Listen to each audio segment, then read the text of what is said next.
Kita lanjutkan bahasan kita di gravity observasi berkaitan dengan langkah selanjutnya setelah kita melakukan koreksi tidal atau mereduksi pengaruh tidal.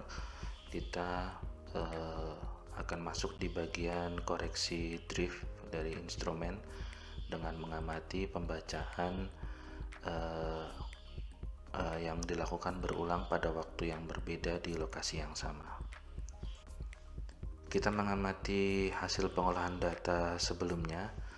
Terakhir kita mendapatkan dari segmen sebelumnya sudah dilakukan koreksi tidal dan sudah, atau istilahnya mungkin kita melakukan reduksi pengaruh dari tidal. Nah, di sini ada satu stasiun yang dilakukan berulang pengamatannya, yaitu di base. Karena kita menggunakan skema loop tertutup, di sini kita gunakan untuk kontrol nilai drift. Nah, pengamatan di base ini diamati pada saat pagi hari dan juga pada saat sore hari. Nah, dilakukan pada koordinat yang sama, lokasi yang sama. Namun setelah dilakukan koreksi sampai tidal, kita bisa melihat adanya perbedaan nilai koreksi tide-nya. Di sini kita bisa melihat pada orde 437 mikrogal, sedangkan di sini pada kisaran 221 mikrogal. Jadi ada perbedaan, ini kita sebut sebagai drift pembacaan alat. Nah, drift pembacaan alat ini beberapa faktor terkait dengan instrumentasi dan juga mungkin faktor reduksi yang lain yang mungkin belum sempurna. Namun kita melihat ini asumsinya adalah perubahan driftnya secara linear berdasarkan waktu dan berkaitan dengan perubahan nilai bacaan yang kita asumsikan linear karena kita hanya memiliki dua titik pengamatan atau dua pembacaan pada satu titik pengamatan. Nah, artinya kita hanya bisa melakukan interpolasi yang relatif linear begitu. Nah, dari situ pendekatannya kita menganggap perubahan drift itu berjalan seiring waktu dan kita akan berusaha melakukan koreksi atau reduksinya secara linear. Ya, ini adalah langkah ketiga dari yang sebelumnya sudah kita lakukan sampai terkoreksi tidal kemarin. Jadi kita akan menentukan nilai drift berdasarkan asumsi bahwa perubahan drift adalah linear.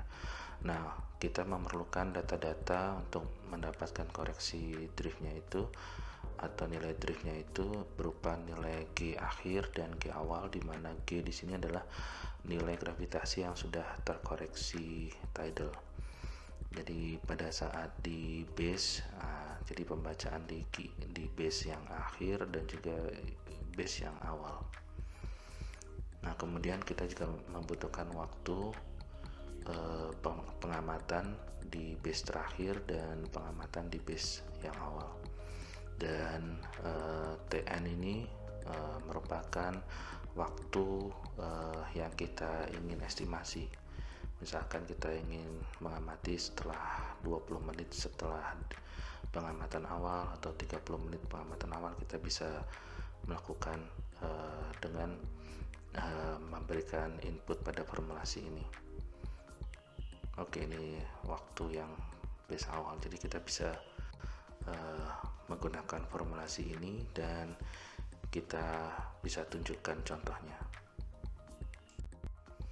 Berikut ini adalah contoh dari tabel sebelumnya dan kita menghitung nilai drift karena ada perbedaan pada kisaran 216 mikrogal. Jadi di sini kita bisa melihat ada perubahan, ini nilainya negatif, kebetulan nilainya negatif, dan drift di sini menunjukkan pergeseran yang semakin meningkat seiring waktu atau relatif linear. Kalau di plot ini akan linear, di plot terhadap waktu dan drift akan linear. Jadi ilustrasinya akan seperti ini, dan koreksinya kita bisa lakukan koreksi driftnya dengan mengurangkan nilai gravitasi yang diproses sebelumnya dengan nilai drift ini. Jadi ini adalah pembacaan atau koreksinya dari alat. Jadi pembacaan alat dalam skala miligal, dikoreksi tidal, dan juga dikoreksi drift. Ya, untuk detailnya terkait koreksi tidal Anda bisa simak lagi segmen sebelumnya berkaitan dengan plus atau minus. Selanjutnya mungkin ilustrasinya adalah seperti ini.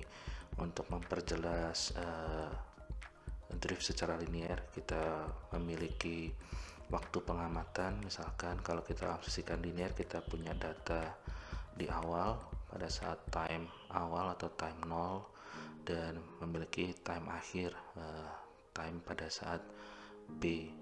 Jika kita ingin mengetahui nilai drift pada saat waktu A, kita bisa melihat interpolasi linear dari dua bacaan ini. Jadi pengamatan 1, pengamatan 2 di sini.